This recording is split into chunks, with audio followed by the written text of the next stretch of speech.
Hi there, welcome to Grain TV. It is Wednesday, March 29th, 2 days till USDA's crop report. Let's take a look at GrainEdge's trading platform and see where we closed. Grains had small gains heading into the morning break, but the opening bell saw sellers take hold of the market. For much of the morning, grains drifted lower. Corn managed to snap back a little bit into positive territory with an hour left in the trade day.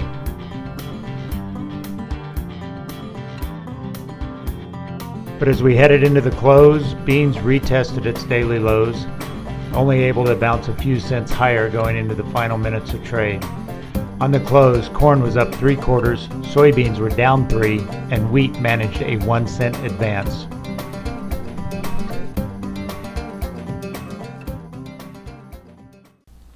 Welcome back. Let's take a look at some of the news that was shaping the market today. Let's start first of all with weather.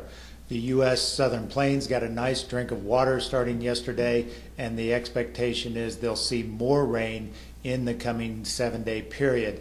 Rainfall totals look to be about 1 to 2 inches over much of Oklahoma and Kansas yesterday and into today. That also is about the same magnitude of what is expected in the next storm system, which will start hitting the plains again on the weekend. So that certainly has traders looking for an alleviation of some of the drought concerns we've been carrying in the wheat market for the better part of 3 months. Other news out, there was some wheat activity, none of it really going to the U.S. There was some deals from Iraq for 50,000 metric tons. There was a deal for Jordan for 50,000 for optional origin, and there was also the Philippines bought 50,000 probably to be sourced from the Black Sea. However, there are some rumors floating around that Mexico and Taiwan are seeking corn in South America, and that certainly, when you talk about Mexico going to South America, that could potentially be problematic because obviously, first of all, Mexico is our #1 customer for corn, and secondly, the economics have been so rock solid that Mexico would always come to the U.S. for corn imports. So if that turns out to be true, that would certainly be damaging for corn in the coming months. Other news, speaking of corn, we had ethanol EIA data that came out today. Production for the week was up again, up 10,000 barrels per day from last week's total, which was also higher. That's sort of going counter to the normal seasonal trend. We normally see production starting to back off. So that in its face was certainly supportive, but the negative was the very big jump in stocks, up 600,000 barrels over last week. That too is contra-seasonal. We usually see stocks start to dwindle at this time of year, but we see gasoline demand really sort of slowing down or taking a soft spin going into the spring and summer driving season. So overall, sort of a mixed bag of news in the ethanol space. Let's take a look at the expectations for Friday's crop report, and we talked about planting report expectations. I want to refocus again on those in case you missed yesterday's Grain TV. But the expectations for Friday's planted acreage report is 4 million less acres of wheat.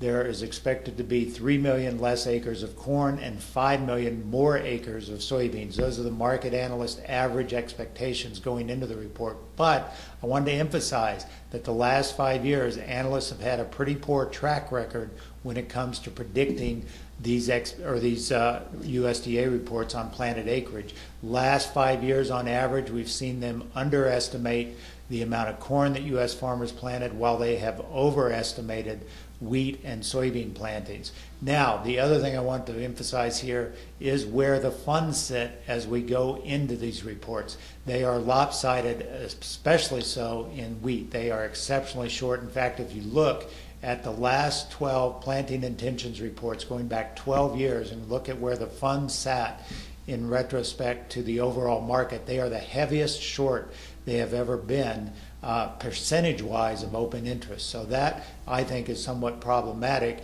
if we get an acreage surprise that shows a lower acreage and we have the funds sitting short, then obviously that could be a catalyst for driving this market higher.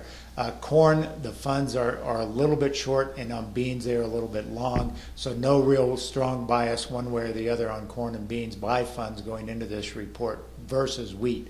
Now let's take a look at the quarterly stocks expectations for the Friday report coming from USDA. And keep in mind, this is the survey they do every quarter to analyze or assess how many stocks are held by farmers and how many stocks are held by commercial inventories. And what we see when we look at corn, 8.5 billion bushels is the expectation. Range of estimates, pretty high range, 8.2 to 8.9, and you can see what they are for soybeans and wheat. Now, corn is something I want to focus in on here because we have, yet again, a hard time sort of predicting what corn's going to be because of the major wild card of feed use. Keep in mind, we don't survey for feed use. We only get it as a residual by looking at these stocks numbers. So feed use is really something that is difficult for the trade to forecast, and we've missed the mark 4 out of 7 years with stocks coming in above expectations at this time of year. So the thing I want to focus in on is last quarter's implied feed use was only 3.6%. Keep in mind that this quarter's feed use, quarter 2, is implied to be, based on this stock's forecast, around 8%. So that's a big jump that the trade is looking for in feed use, from 3.6% in quarter 1 to 8% in quarter 2. And overall, the USDA has expected 8.4% build in feed use year on year. So we have some pretty lofty numbers to eclipse in this time of this report. So keep that in mind, that we potentially have a big hurdle to clear in reaching that stocks estimate. Other news, tomorrow we will get USDA's weekly export inspections. Those are expected to be pretty low on the light side. Keep in mind, we have had no flash sales announcements in the last week, going all the way back to last Wednesday was the last time we had a flash sales announcement. So trade looks for 250 to 450 for wheat, 900 to 1.2 million metric tons for corn, and soybeans coming in on the low side, 350 to 550. So watch for those tomorrow morning at 7:30 Central Time. That's all we've got for today on Grain TV. As always, if you'd like to learn more about how we can help you in your own grain marketing situation, visit us online at grainhedge.com. See our trading platform, get our technical alerts, and see all the valuable tools you get for only $7 a trade. Have a great day. We'll talk to you on Thursday.